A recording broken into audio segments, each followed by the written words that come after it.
cast a vote. Yes, we need to really look at this, but first let's look back at a few things that maybe Trump has said and done, and then we'll look into voting. Let's go. Do you guys know what this represents? Tell us, sir. I don't know, maybe it's the calm before the storm. What's the storm? Could be the calm before the storm. What storm, Mr. President? You'll find out. She clutched him to her bosom. "You're so beautiful," she cried. "But if I hadn't brought you in by now, oh heavens, you would have died."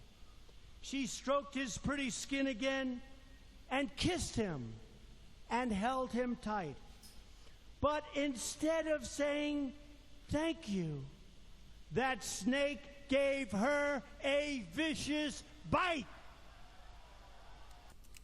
"Oh, shut up, silly woman," said the reptile with a grin. "You knew damn well I was a snake before you took me in." I hope we're going to have a vaccine, and we're going to fast-track it like you've never seen before. One issue that has come up is once you do have a vaccine, how do you properly distribute it?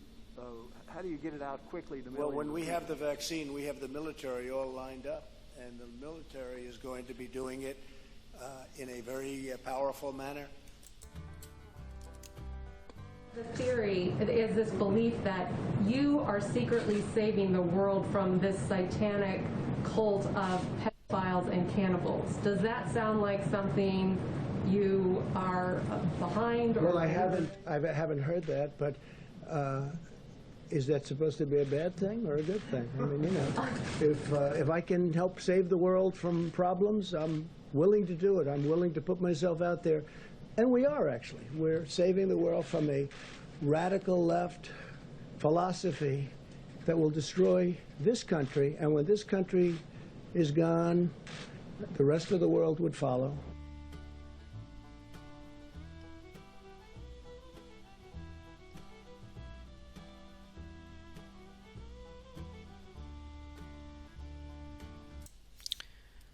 Well, if all that doesn't raise some red flags for you, you really need to look into Trump and being a part of Shabbat and being awarded with Sheld, and he also awarded Miriam Adelson as well. So they're very tight, and he's signed the education bill, which is the 7 Noahide laws, just like all the presidents before him. He also has an area in Israel named after him. That's right. Yes, make Israel great again. They are also chanting, and notice the FOZ at the bottom. I have a video on them. The 3 great faiths, Trump said, and he signed the Abraham Accord. What does that mean exactly? Well, it means many things, but just realize also that he has a lot of coins in Israel with his face on it. Many. But it means it's the coexist, just like the Pope is doing. All that. And if that doesn't really get you to understand this is the one religion being formed right here, then you really need to understand also what is in the vaccine that's coming that will change your DNA, and the military is going to help and enforce it. And that was all by probably Alexandra. But also understand that he endorsed Gavi, and Gavi is the WHO, and the WHO is also partners with Chai. That's right.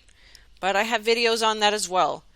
But now let's go and take a look at a little bit of background on a bit of where even all the voting and you voting comes from with Christian Observer. And then we're going to go into shaking my head to understand more of the left and the right. And is there really a difference on voting? Let's go. Was taken. The Dome of the Rock was seized by a group of warrior monks calling themselves the Knights of the Temple of Solomon, or more simply, the Knights Templars.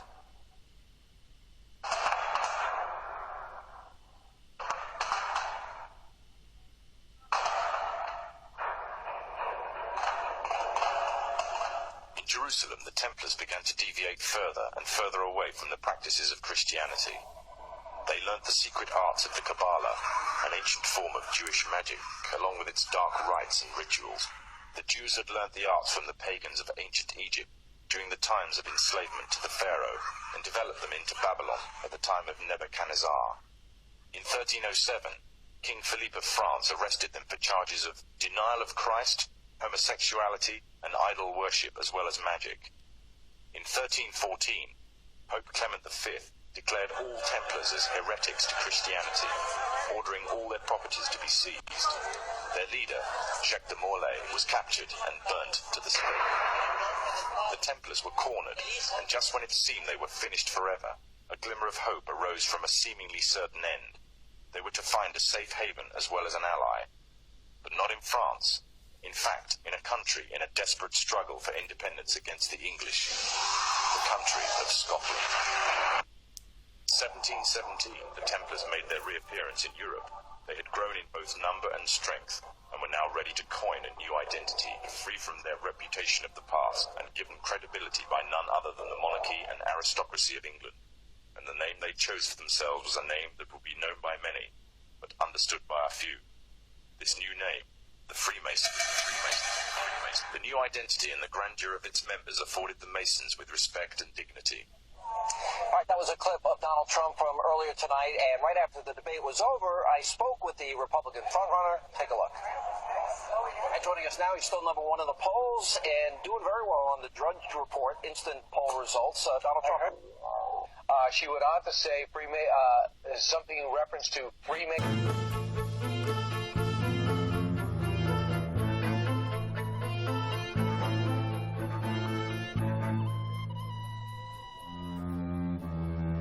No matter who wins the presidential election, it's a sure bet that the losers will be the American people. Why? Because politics is entertainment. It's a heavily scripted, tightly choreographed, star-studded, ratings-driven, mass-marketed, costly exercise into how to sell a product. In this case, a presidential candidate. Designed to dazzle voters who will choose image over substance almost every time. Wake up, people. We're being sold a carefully crafted product by a moneyed elite who are masters in the art of making the public believe that they need exactly what is being sold to them, whether it's the latest high-tech gadget, the hottest toy, or the most charismatic politician. Politics is a reality show, America's favorite form of entertainment.